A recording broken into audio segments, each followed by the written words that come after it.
एक साल 31 मई 2023 से लेके मई 2024 तक आपने प्रेयर की है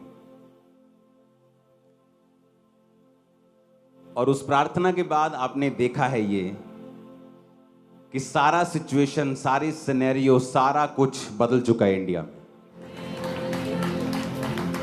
आपकी प्रेयर्स क्या कर सकती हैं ये आपको पिछले एक साल ने बताया है। मैं तो आपको बताता ही रहता था कि मेरी लाइफ में सबसे बड़े बदलाव से पहले परमेश्वर ने मेरी प्रार्थना में अगुवाई की है। 6 घंटे, 8 घंटे, 7 घंटे रोज। भजन संहिता 110 उसकी एक आयत, ये प्रभु ने मुझे अभी बताई है, आप स्क्रीन पे इसे निकाल के रखिएगा। अपने पड़ोसी को बोलो, तेरी प्रार्थनाओं ने सब कुछ बदल दिया है। आमीन। भजन संहिता 110 अगर आपके पास है तो उसे निकालेंगे। मेरे प्रभु से यहोवा की वाणी ये है कि तू मेरे दाहिने हाथ बैठ जब तक कि मैं तेरे शत्रुओं को तेरे चरणों की चौकी ना कर दूं। दाऊद कह रहा है प्रभु को, किसको कह रहा है? यीशु मसीह को। और दाहिने हाथ वो क्यों कह रहा है? बैठने के लिए। बाइबल में जब भी दाहिने का बाहिने का जिक्र आता है, नंबर्स का जिक्र आता है, उसके पीछे एक आत्मिक मतलब होता है। तो इसीलिए जब शारीरिक बंदे इस बाइबल की एक्सप्लेन करने की, बाइबल को कोशिश करते हैं, तो वो फेल हो जाते हैं और दुनिया उनका उपहास करती है, उनका मजाक उड़ाती है, क्योंकि उनको ये नहीं मालूम कि बाइबल वही व्यक्ति उसी तरह से कोट कर सकता है जिसके पास पवित्र आत्मा हो, और पवित्र आत्मा उसी के पास है जिसने पापों से मन फिराया और तौबा की हुई है। दाऊद कहता है मेरे प्रभु यानी यीशु मसीह से यहोवा की वाणी ये है कि मेरे दाहिने हाथ बैठ। इसका मतलब क्या है? इसके दो मतलब हैं। पहला ये कि वो उस समय की भी बात कर रहा है जब प्रभु यीशु मसीह मृत्यु को लास्ट टाइम पर हराएगा और शैतान का अंत करेगा। वो एक अलग कहानी है, आज उसके बारे में बात नहीं करेंगे। लेकिन अगर आप पवित्र वचन को ध्यान से पढ़ें और जिंदगियों को देखें, चाहे वो दाऊद की हो जिसने ये लिखा है वचन पवित्र आत्मा की प्रेरणा से, तो आपको ये बात समझ आएगी कि जो लोग परमेश्वर के दाहिने हाथ बैठे हैं या खड़े हैं, दाहिना हाथ, यीशु मसीह ने कहा जब अंत के दिन में न्याय होगा तो मैं अपने दाहिने हाथ वाले लोगों से कहूंगा जाओ। कहां जाओ? स्वर्ग में जो तुम्हारे लिए तैयार किया गया। बाहिने हाथ वाले लोगों से कहूंगा जाओ नरक में जो तुम्हारे लिए तैयार किया जाए। अब क्या मतलब समझे इसका? मेरे दाहिने हाथ आप लोग बैठे हैं और बाहिने हाथ मेरी बहनें बैठी हैं, तो क्या वो नरक में जाएंगी? नहीं। इसका आत्मिक मतलब यह है कि दाहिने हाथ वाले लोग, परमेश्वर उनको कह रहा है जो परमेश्वर के अंग संग चलते हैं, जो परमेश्वर के साथ वफादारी के साथ चलते हैं। और बाहिने हाथ वाले लोग, परमेश्वर उनको कह रहा है जो परमेश्वर के वचन को जानते हुए भी उसके वचनों पे नहीं चले, जिन्होंने पाप को नहीं छोड़ा, चोरी को नहीं छोड़ा, व्यभिचार को नहीं छोड़ा, परमेश्वर के काम को सीरियसली नहीं लिया, जो परमेश्वर के विरोधी बने रहे। परमेश्वर ने कहा उनको मैं कहूंगा कि जाओ उस नरक में जो तुम्हारे लिए तैयार किया गया है। आप एक बात को नोटिस कर लेना, जब भी कोई व्यक्ति परमेश्वर के दाहिने हाथ खड़ा या बैठा होगा, यानी वो व्यक्ति वही कर रहा होगा जो परमेश्वर ने उसको करने के लिए कहा है। वो पवित्रताई में, प्रार्थना में, उपवास में, विश्वास में परमेश्वर के साथ खड़ा है, अपनी प्रार्थना को परमेश्वर के सामने रख रहा है। ये वचन कहता है कि वो तुम्हारे दुश्मनों को तेरे पैरों के नीचे कर देगा। ये वचन कहता है। ये बात हमेशा याद रखना अपनी लाइफ में। जब भी कोई नया दुश्मन उठे तो चिंता मत करना, ये सोच लेना कि अब इसके ऊपर फतह करने की बारी है। That's it. नई विक्ट्री का चैप्टर खुल रहा है। जब पौलुस प्रचार करना शुरू किया तो उसकी सेवकाई से कोई बड़ा मिरेकल नहीं होता था, वो सिर्फ प्रीच करता था। और प्रीच करके बाइबल कहती है सदूकियों और फरीसियों का। कौन थे सदूकी फरीसी? जिन्होंने बड़े बड़े चोले डाले होते थे, दिखने में बड़े धर्मी लगते थे, लेकिन अंदर से परमेश्वर और परमेश्वर के लोगों के विरोधी होते थे। और बाइबल कहती वो उनका मुंह बंद रखता था अपने वचन के साथ। और एक समय आया जब परमेश्वर ने पौलुस की लाइफ से मिरेकल्स को करना शुरू किया। फिर एक समय आया कि मिरेकल्स के बाद मुर्दों को जिंदा करना शुरू किया। और बाइबल कहती धर्मी की ज्योति दोपहर तक जिस तरह सूर्य बढ़ता रहता है बढ़ती ही जाएगी, उसी तरह से पौलुस की सेवकाई अगर आप देखें तो जिस पौलुस ने एक छोटे से एरिया से शुरू किया था, वचन कहता है कि पूरे यूरोप में उसने इतना प्रचार किया कि उसने अपने वचन में लिखा है कि अब मेरे प्रचार करने की जगह तक नहीं बची, क्योंकि सब लोगों ने सुसमाचार सुन लिया है। हालेलुया। शुरुआत कहां से की? एक छोटी शुरुआत।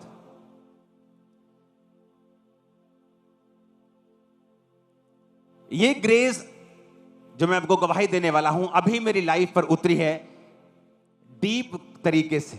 पहले थी लेकिन इतनी डीप नहीं थी जितनी अब है। ये टेस्टिमनी एक सपने की मैं आपको पहले भी दे चुका हूं। ये किस तरह से मेरे को सपना आता है कि गवर्नमेंट ये करेगी और वही कुछ होता है थोड़े दिन के, 2 दिन 4 5 दिन के बाद ही। आज से कुछ दिन पहले मैं एक वचन पढ़ूंगा, उससे पहले योएल नबी की पुस्तक 2:28 उसमें लिखा है, उन बातों के बाद मैं अपना आत्मा सब प्राणियों पर उंडेलूंगा, तुम्हारे बेटे बेटियां भविष्यवाणी करेंगी, पुरनीय स्वप्न देखेंगे। पुरनीय कौन है? बुजुर्ग। कौन से बुजुर्ग? वो बुजुर्ग नहीं जो शरीर के बुजुर्ग हैं, वो बुजुर्ग जो आत्मा के बुजुर्ग।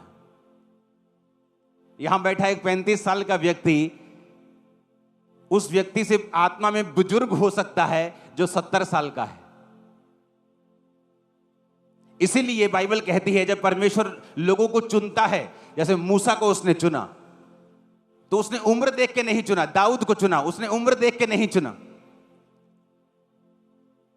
बाइबल कहती है जब मूसा का विरोध किया गया तो परमेश्वर ने विरोधियों को यह नहीं कहा कि मूसा ने गलत किया, ठीक है। उसने कहा नहीं, तुमने विरोध किया इसलिए तुम कोढ़ी रहोगे।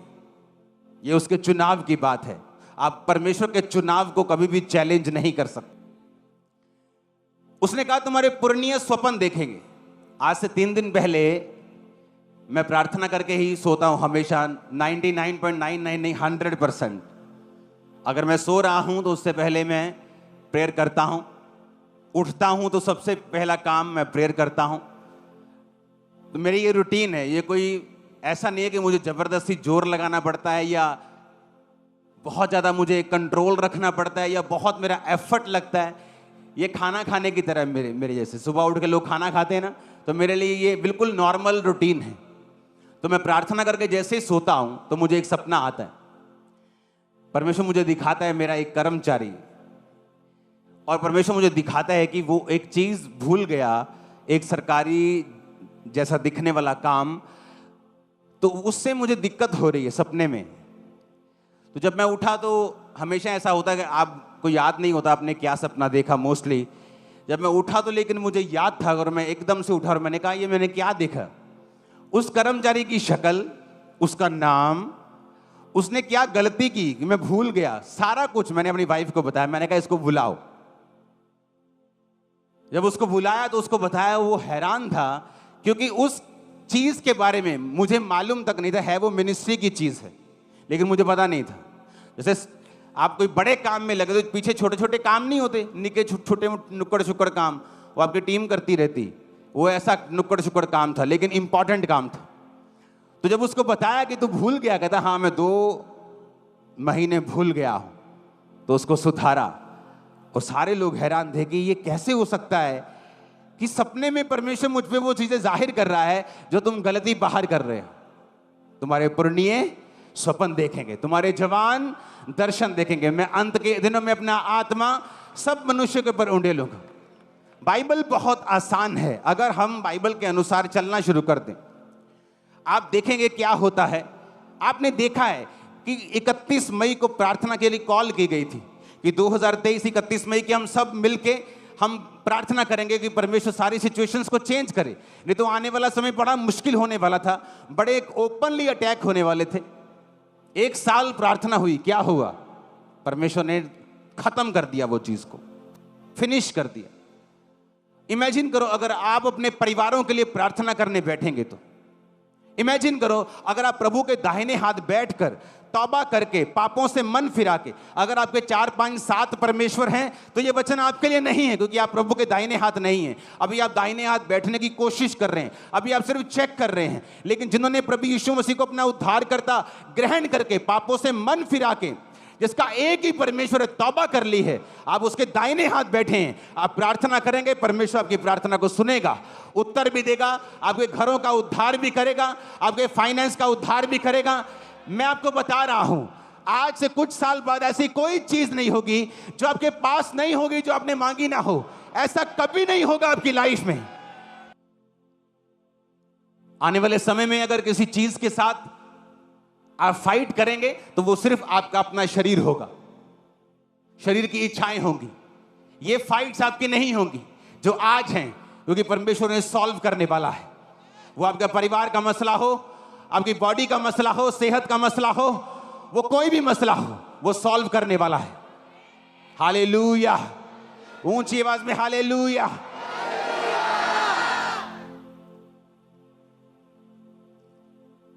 उसने कहा मेरे दाहिने हाथ बैठ। तो हमेशा इस बात को याद रखा करो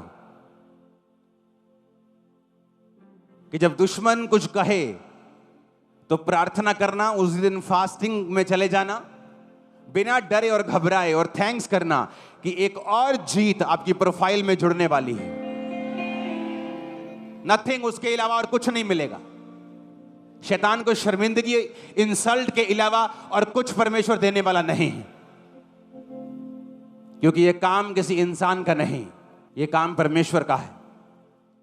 उसने कहा संग्राम तेरा नहीं, संग्राम यहोवा का है।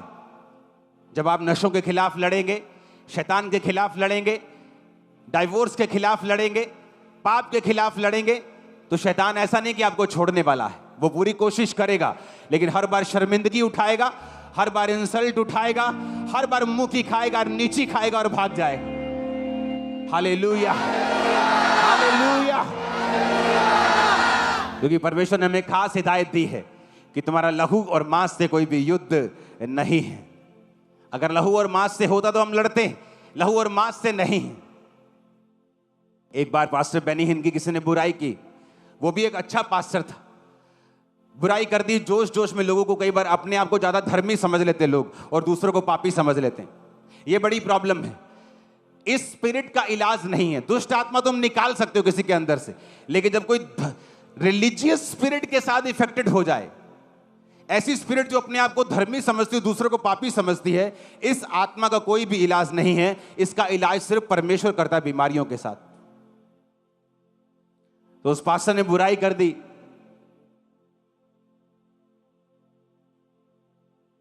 तो जो बड़े बड़े सेवक होते हैं वो ये बात जानते हैं कि संग्राम किसका है, यहोवा का। तो उन्हें लड़ने की जरूरत नहीं, बोलने की भी जरूरत नहीं, छोटी सी वीडियो बनाने की भी जरूरत नहीं, क्योंकि ऐसे लोग आपको आने वाले समय में प्रार्थनाओं के लिए इंटरनेट पे आते हुए दिखेंगे कि हमारे लिए प्रार्थना कीजिए, हम बड़ी मुसीबत में। और परमेश्वर इससे भी प्रसन्न नहीं।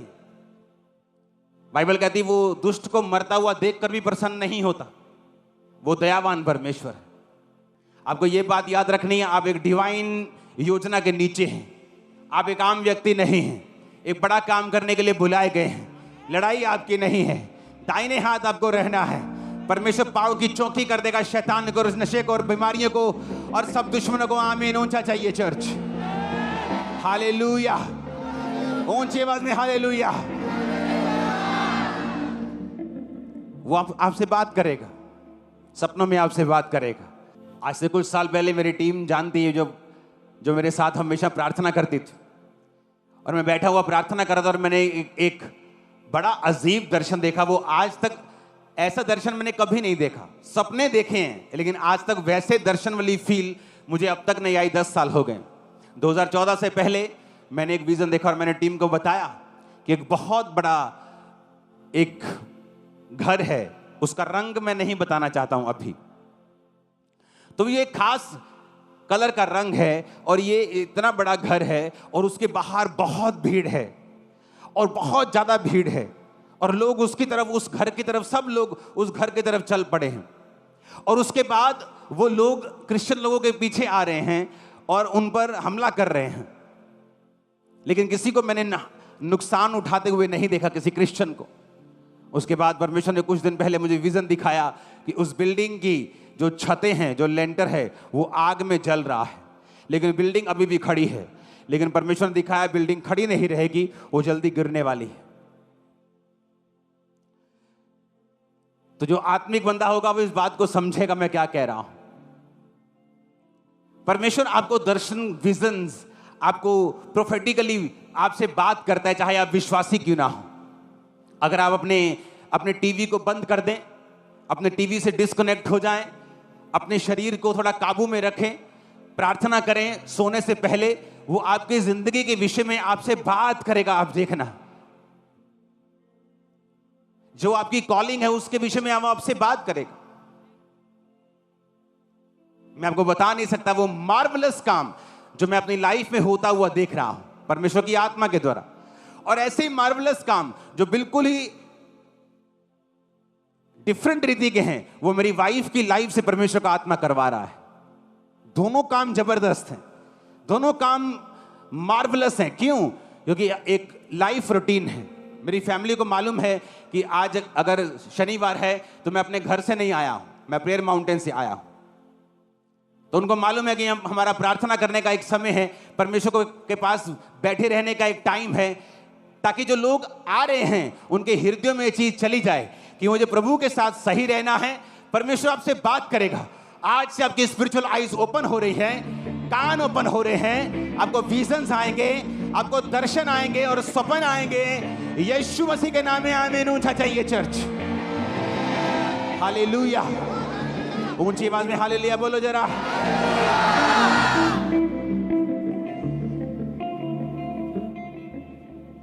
आप प्रेयर नहीं करेंगी, आप चिंता में रहेंगे। आप प्रेयर नहीं करेंगी, आपको यही चिंता रहेगी, ओ मेरा हस्बैंड, हो मेरा बच्चा। आप वही प्रेयर में बैठ जाएंगी, आपकी चिंता परमेश्वर उठा लेगा। और चिंता करने से वचन कहता है एक भी बाल तुम उजला या काला नहीं कर सकते। और परमेश्वर तुम्हें सिखाएगा कि तुम्हें सारा भार मुझ पर रखना है और प्रार्थना में रहना है। और वो तुम्हें सिखाएगा कि तुम चिंता करके देख लो, हस्बैंड के साथ लड़के देख लो, वाइफ के साथ लड़के देख लो, तुम सब कुछ करके देख लो, कुछ भी बदलेगा नहीं जब तक तुम उसे आत्मिक रूप से बदलने की कोशिश नहीं करोगे। पहला शमूएल 17 उसकी 31 से 51। दाऊद की बातों की जब चर्चा हुई तो शाऊल को सुनाई गई और उसे बुलवा भेजा। तब दाऊद ने शाऊल से कहा, किसी मनुष्य का मन गोलियत के कारण कच्चा ना हो, तेरा दास जाकर उस फलिश्ती से लड़ेगा। शाऊल ने कहा, तू जाकर उस फलिश्ती के विरुद्ध युद्ध नहीं कर सकता, क्योंकि तू लड़का है और वो लड़कपन से ही योद्धा है। दाऊद ने शाऊल से कहा, तेरा दास अपने पिता की भेड़ बकरियां चराता था, और जब कोई सिंह या भालू झुंड में से मेमना उठा ले जाता, तब मैं उसका पीछा करके उसे मारता और मेमने को उसके मुंह से छुड़ा लेता, और जब वह मुझ पर हमला करता, तब मैं उसके केश पकड़कर उसको मार डालता था। तेरे दास ने सिंह भालू दोनों को मारा है, और यह खतना रहित फलिश्ती उनके समान हो जाएगा, क्योंकि उसने जीवित परमेश्वर की सेना को ललकारा है। फिर दाऊद ने कहा, यहोवा जिसने मुझे सिंह और भालू दोनों के पंजों से बचाया है, वह मुझे उस फलिश्ती के हाथ से भी बचाएगा। शाऊल ने दाऊद से कहा, जा, यहोवा तेरे संग रहे। जब गोलियत आपके सामने खड़ा होता है तो वो आपकी मौत के लिए नहीं होता, बल्कि वो आपको मशहूर करने के लिए और विक्टोरियस करने के लिए होता है। आप गोलियत से तब डरें अगर आप शाऊल हैं तो, अगर आप दाऊद हैं तो गोलियत से ना डरें। शाऊल जिसको ये परवाह नहीं थी कि परमेश्वर मेरे बारे में क्या सोचता है, जब शमूएल ने कहा यहोवा ने राज छीन लिया, तो कहता नीचे चल, लोग क्या कहेंगे। जब दाऊद ने पाप किया, नतान नबी ने कहा तूने पाप किया है, उसने कहा यहोवा मुझे माफ करे लेकिन मुझे दूर ना करे, तो उसका पाप माफ हुआ। दाऊद वो था जो प्रभु के नजदीक रहता था, प्रभु के दाहिने हाथ रहता था, और डिक्लेरेशंस, मुंह से क्या बोलना है। राजा कहता वो लड़कपन से जब छोटा था तब से योद्धा है, और तू तो अभी लड़का है। जब तू लड़का है ना, जब वो लड़का था वो तब से योद्धा है, और अभी तू बच्चा है। उसने कहा तेरे दास ने सिंह और भालू दोनों को मारा है। उसने ये नहीं कहा चलो वेख लेने लड़के, नहीं तो कुर्बानी सही, शीती सही। उसने ऐसा नहीं कहा, क्योंकि तुम्हारे मुंह से जो निकलेगा वैसा होगा। परमेश्वर हमारे लिए मर चुका है, अब हमें मरने की जरूरत नहीं, हमें जीने की जरूरत है और प्रीच करने की जरूरत है। मैं ना मरूंगा वरन जीवित रहूंगा और यहोवा के कामों का वर्णन करता रहूंगा, और तुम बिना मरोगे वरन जीवित रहोगे और यहोवा के कामों का वर्णन करते रहो। आमीन खड़कने वाला चाहिए शैतान के कानों में। हालेलुया। तो ये डिपेंड करता है कि हथियार तो तुम्हारे पास हैं आत्मिक, लेकिन क्या तुम उन्हें इस्तेमाल कर सकते हो कि नहीं। दाऊद ने इस्तेमाल किया, कहता जिस परमेश्वर ने सिंह और भालू के मुंह से मुझे छुड़ाया, वही परमेश्वर इस खतनारहित फलिश्ती को मेरे हाथ में कर देगा। डिक्लेरेशन, घोषणा। तुम्हारी घोषणा क्या है? ओ बड़ा मंदा है जी काम मरे पे, ये तुम्हारी घोषणा है। बहुत दुखी है जी, इकोनॉमी बड़ी खराब है देश दी, ये तुम्हारी घोषणा है। जाओ इतिहास पढ़ लो, इतिहास। एक वाक्य दिखा दो 6000 7000 साल में जहां अकाल पड़ा हो और यहोवा को मानने वाला मर गया हो, वो 100 गुना बढ़ते हुए आपको दिखेंगे। जो परमेश्वर के सच्चे दास और नबी थे, इजाबेल जैसी गंदी रानी कोई नहीं हुई, उनके टाइम पर भी परमेश्वर उन्हें अन्न जल देकर गुफाओं में संभालता रहा है। अहाब जैसा मूर्ख राजा इजराइल में कभी नहीं हुआ। एक तो खुद महामूर्ख, एक पत्नी वैसी, और बाइबल कहती तब भी परमेश्वर के लोगों को नुकसान नहीं कर पाया। तुम्हारी घोषणा क्या है? क्या तुम गोलियत के साइज को देखकर फिर घोषणा कर रहे हो नहीं नहीं जी इन्होंने तो लड़ नहीं सकते असी? शेम आनी, शर्म आनी चाहिए तुम लोगों को। हम यहोवा के लोग हैं। कहता यहोवा की ओर देखने वाली नजरें कभी काली शर्मिंदा नहीं होती। वो दूतों को भेज देगा। बाइबल कहती फिरौन जब आ रहा था तो वचन कहता है कि परमेश्वर ने बादल के बीच से होकर घड़क कर उनको डरा दिया, टांगे कांपने लगी थी उनकी। तुम उस परमेश्वर की संतान हो। मैं प्रार्थना कर रहा था, परमेश्वर ये धरती तूने बनाई, ये मिट्टी तेरी है, ये आसमान तेरा है, ये लोग तेरे हैं। जो लोग विरोध कर रहे हैं ये मिट्टी से बने हुए भी तेरे हैं। घबराहट डाल इनमें, और टांगे कांप रही थी लोगों। परमेश्वर महान है, वो खतरनाक है। वो जब गेम घुमाता है ना तो बड़ों बड़ों की गेम घूम जाती है। दाऊद कहता मैं नहीं, और बाइबल कहती जब वो गोलियत के सामने आया तो गोलियत हंसा, कहता मैं कुत्ता हूं कोई, तू सोटी लेके मेरे को आ गया ओए। इतना बड़ा लंबा चौड़ा 50 किलो की उसकी ढाल थी जो बंदा लेके साथ चलता था, कल्ली ढाल ही फड़ता सी। और जब उसने दाऊद देखा छोटा सा, मुंह लाल, उसने कहा क्या मैं कुत्ता हूं बच्चे, लाठी लेके आ गया मुझे मारने? उसने कहा तू तलवार लेके मेरे सामने आता है, लेकिन मैं तलवारों से नहीं यहोवा के नाम में तेरे सामने आता हूं, और तेरी तलवार से तेरा ही सिर काट के। आमीन, ऊंचा चाहिए चर्च। लेकिन आज हमारा युद्ध मांस और लहू से नहीं है, शैतान से है। तो शैतान की बातों को उसी के गले पर चलाकर उसको शर्मिंदा करने का समय आ चुका है। आमीन। परमेश्वर आपको विक्ट्री देने के लिए तैयार है। क्या आप घोषणा करने के लिए तैयार? जब कैंसर रूपी गोलियत आपके सामने खड़ा होता है तब क्या बोलते हो आप? जब गरीबी रूपी गोलियत आपके सामने खड़ा होता है, तलाक रूपी गोलियत आपके सामने खड़ा होता है, स्ट्रेस रूपी, डिप्रेशन रूपी गोलियत आपके सामने खड़ा होता है, जब आपको मालूम होता है कि संसार में, दुनिया में, मेडिकल साइंस में इसका कोई इलाज नहीं है, जब ऐसी बीमारी आपके सामने खड़ी होती, आपके मुंह से क्या निकलता है ये मायने रखता है। चर्च, ऊंची आवाज में हालेलुया बोलो। अपने पड़ोसी को बोलो घोषणा कर। फिर से बोलो ऊंची आवाज में, फिर से बोलो ऊंची आवाज में।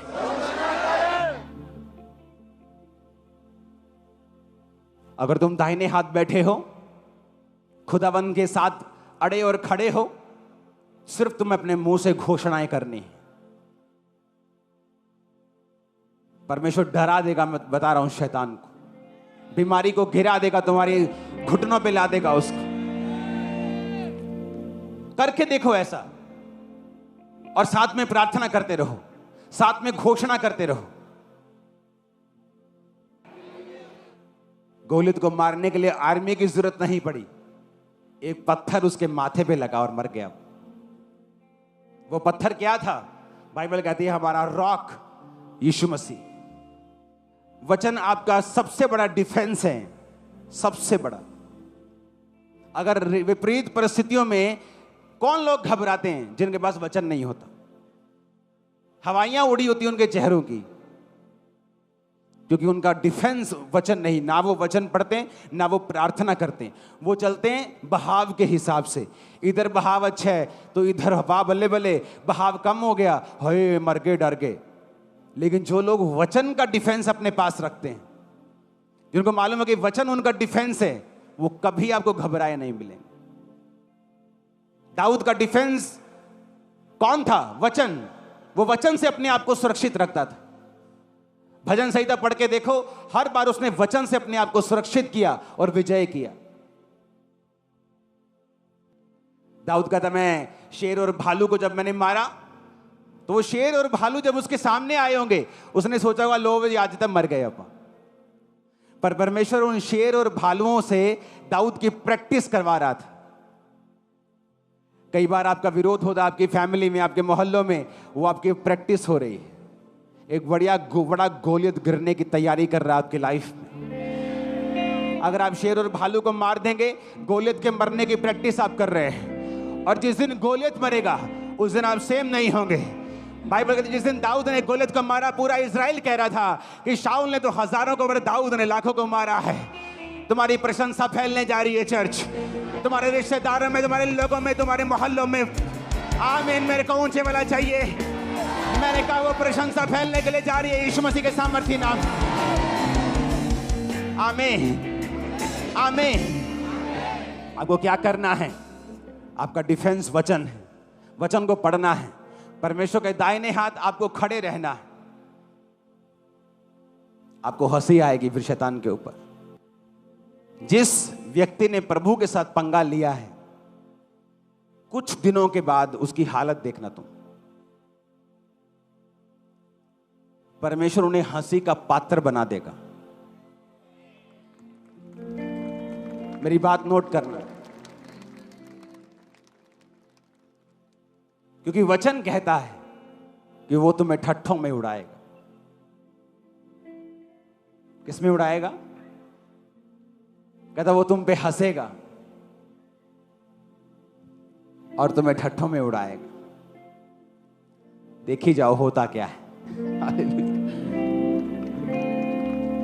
अगर परमेश्वर तुम्हारे साथ है, अगर तुमने परमेश्वर के वचन को अंगीकार किया है और तुम रोज घोषणाएं करते हो, अपने आप को तैयार करो, रोज घोषणा करो, सुबह शाम।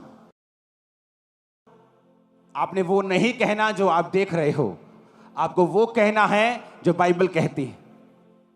हालेलुया। अपने हाथों को उठाओ। आज के बाद आप लगातार बिना किसी रोक टोक के अपनी जिंदगी में घोषणाएं करेंगे और आदत बनाएंगे। एक आदत बनाएंगे घोषणा करने की। प्रभु से वादा करो कि आज से मैं पॉजिटिव बोलूंगा और वचन के बीच से अपने आप को बोलूंगा। कोई नेगेटिव घोषणा मेरे मुंह से नहीं निकलेगी। मैं सिर्फ पॉजिटिव घोषणा करूंगा। वचन के बीच से घोषणा करूंगा और परमेश्वर का आत्मा कार्य करेगा। मैं अपने परिवार के ऊपर, मैं अपने बिजनेस के ऊपर, सेहत के ऊपर, सेवकाई के ऊपर मैं घोषणाएं करता रहूंगा जब तक एक बड़ा बदलाव मैं ना देख लूं। मैं घोषणाएं करता रहूंगा अपनी जिंदगी के ऊपर जब तक एक बड़ा बदलाव मैं ना देख लूं। आज से मेरा जीवन घोषणाएं करने वाला होगा। यीशु मसीह के सामर्थी नाम में आमीन। ऊंचा है बरकत तुम्हारी। मैंने कहा आमीन। ऊंचा, ये बरकत तुम्हारी है चर्च।